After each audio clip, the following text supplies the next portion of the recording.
New World Library Audio and Little Brown Audio present Wise Women, Myths and Stories from Midlife and Beyond, written by Sharon Blackie and Angharad Wynne, read by Kristin Atherton with Sharon Blackie. Introduction. We are narrative creatures, hardwired for story. We make sense of the world from childhood onwards through the stories we find, or the stories that find us.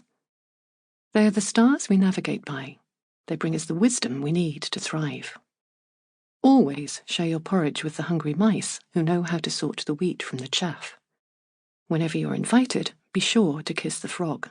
Don't insist on being a princess if you're really a mermaid. Never slip out of your skin and leave it unattended.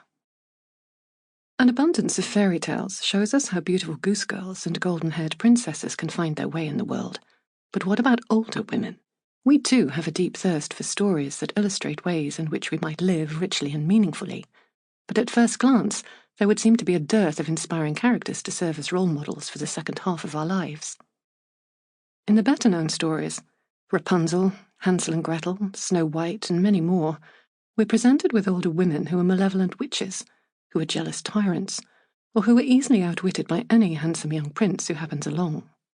Material across European folklore reflects a fundamental distrust of women as we age, and so a German proverb warns that if the devil can't come himself, he sends an old woman, and another that he who walks between two old women early in the morning will have only bad luck for the rest of the day. There's certainly no positive, coherent image of female elderhood in contemporary Western culture, or at least not one that any of us might want to inhabit. Although throughout ancient European mythology women have always personified wisdom, think of Sophia, Athena, Minerva, Metis, older women today are often ignored, encouraged to stay out of the way, or held up as objects of ridicule. The wise woman, symbolizing the essence of mature female wisdom, is no longer a prominent archetype in our culture.